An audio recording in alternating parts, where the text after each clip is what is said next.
Alrighty, welcome everyone. This is Jeevan here. Welcome to the channel. This is episode 4 of the road to Australia's USAPL Junior Nationals 2024. And really, just like the last video, I'm really just gonna be talking through the final block this time though, leading into Junior Nationals 2024. So I usually run 4-week blocks, so literally just 1 month blocks. And I'm just gonna go through some of the numbers that I hit, how I was feeling going in, what I've learned going into the meet. As just with every meet, this will be only my 6th meet actually. I've been powerlifting for 2 years now, so this will be my 6th meet, and I know there's gonna be more to come and more to learn, but I also know that with every meet there comes learning points and just growing and getting molded into the athlete that I want to become and into the man of God that I know I will become. So really just leading into the final stretch here, one thing I've learned about me going into meets is that I came into the sport with all these figures and characters. I know they are in the end just people anyways, and sometimes they put on a facade online, but I came into the sport with people who are very confident people essentially, right? And there is this trait in powerlifting where people are they are confident because they know they have put in the work coming into the meets and stuff like that. And I kind of adopted that mindset, and as someone who really struggled with confidence in the past and even now still working on my that confidence,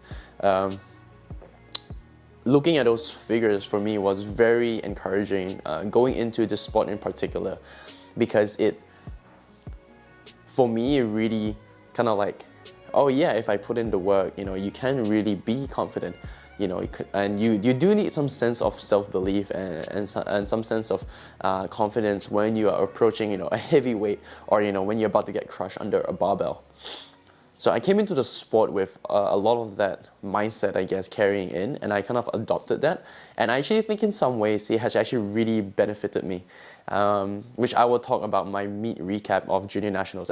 As I've said already in the previous video, I'm actually filming all of this with Junior Nationals already ended, and I already know the outcome of everything. I'm just kind of catching up with all the videos, right? But anyways, back to the topic. So for me though, after last year in my 3 meets that happened, I actually took a different mindset going into nationals. When this year, when I had probably one of my worst performances ever, going 6 for 9 I think in the meet, and I was just really down on myself, and I actually kind of adopted a new mindset going into nationals. Yes, I still want to embody that you're confident in who you are in God, and also in the work that you have done leading up to the competition, and upholding yourself to a higher standard in knowing that you were locked in, and that you were I did my best with my sleep, I did my absolute best with my nutrition. I was training to my absolute best, right? And I know that there were no stones unturned, but there was also a mindset where I've adopted where just take whatever is there. And I think I really embodied that in my second ever video actually here on this platform. Or no, the second episode I guess of this Road to Junior Nationals. And I think I really kind of spoke that out in that video unconsciously, as I realized upon reflecting on that last blog, I was really just whatever happens on the day happens, right? Like I show up as confident as I can, but even though unconsciously I am married to certain numbers that I want to hit on the platform, such as, maybe in hindsight now, knowing that I really wanted that 130 kilo bench press.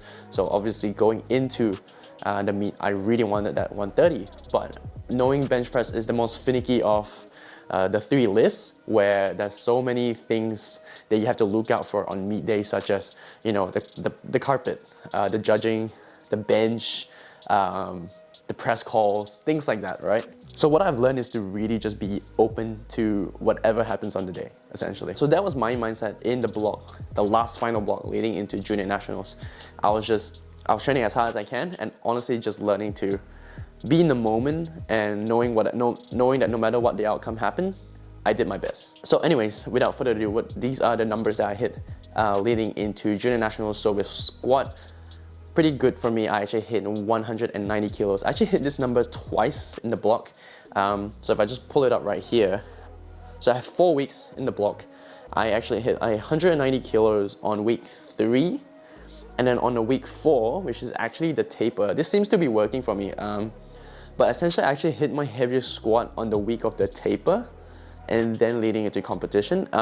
It just seems to work. I only squat once a week as well, so we are kind of able to do that anyways in the microcycle. So yes, I hit 190 kilos and an RP 7 on week 3, and then on week 4, so I was meant to hit 197 and a half, but if you know me, I struggle a lot with knee pain, and this whole entire year, as I've spoken many times, I have dealt with this patella pain that has been happening for the longest time. There has been significant growth for me as an athlete, knowing I am someone who actually, I like to think that I actually push too hard sometimes.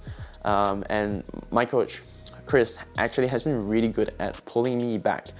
He has been really good at reminding me that we want to display our strength or show our strength on the platform and save things for the platform. With training, just be aware, I kind of have that autonomy of knowing what I have on the day or how I'm feeling on the day. So I decided on the day of training that I also hit 150 kilos for 6, by the way. I'm also extremely happy with that. I haven't like repped 150 in a long time. I've been stuck at like 140 this whole year because it seems to be like the cap for me in terms of like knee pain and everything. So to be able to do 150 kilos for 6 was amazing for me. So I did 190 instead for the single because my knee was feeling a little bit finicky, but I was feeling really explosive. I was feeling really strong on the day actually. Shout out to Shannon and Davida for spotting me as well. My goal was essentially do 190 kilos, but do it at a lower RPE. So I did it the week before at an RPE of 7, and then I did it on the taper or the very last squat essentially at an RP like 6.5. So I was extremely happy with that. Moved really well actually and felt so much lighter on my back as well. So next was actually the bench press. So I did a 127.5 for a single at an RP of 8. This moved good. One little tip for bench, by the way, I actually plan to make a whole video on just bench press tips that I've learned. It's just that trouble lift for me that it took me forever to learn how to bench press.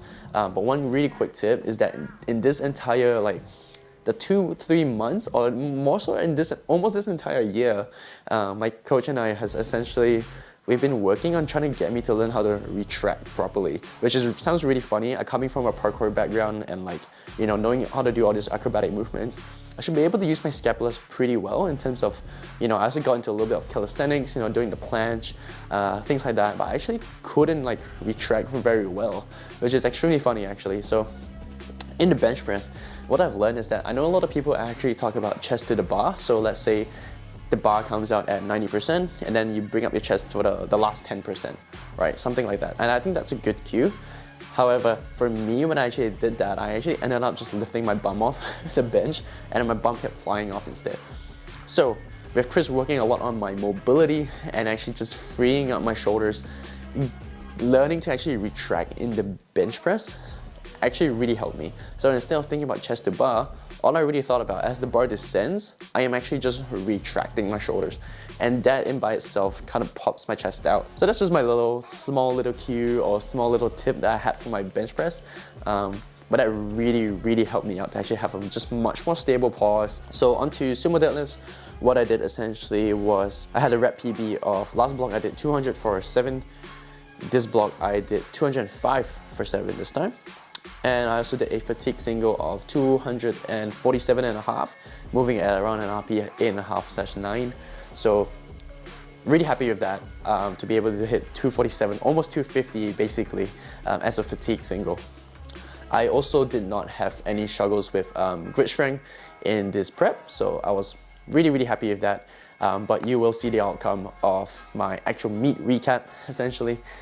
But yes, I was able to hold on for basically all my deadlifts in this prep. When it comes to meet prep, and again, I have 6 meets under my belt. It's not like I am like I know everything about meet prep, but I do have just one small tip in terms of when it comes to preparing for a meet and closing into a meet. Emotionally, things just get really like sensitive. And even with like training and movements and stuff like that, like I actually ended up becoming, I actually didn't tell my coach this, so Chris, if you're watching this, it'll be pretty funny, but I actually got really like, I started to get really in my head about the deadlift, especially my sumo deadlift, because at some point I kept like hitting the bar in front a little bit too much, and then I just made some stupid mistakes with the deadlift in terms of technique wise, not like load selection or anything, but it really got in my head. But one thing that really stood out to me, I think Chris told me this a while ago, was basically when it comes to the platform, you just want to lift. You don't want to be thinking about this and that, should I be doing this and that. That's when you probably overthink it and you'll probably misgroove, and that's when things happen. So it was really good for me in this prep to actually learn to just trust your body in knowing that you had these months of preparing. I guess if you were training, I guess, the right muscle memory, you just have to kind of trust your body to know what to do. And that's kind of what I did leading into, at least this last stretch, leading into nationals, is just trusting my body knows what to do on the platform and even in training. Because I would sometimes come in feeling a little bit, oh, am I gonna kick the bar out this time, or am I not gonna use my adductors and yada yada yada, right? Is my grip gonna fail? You just have to trust your body this time.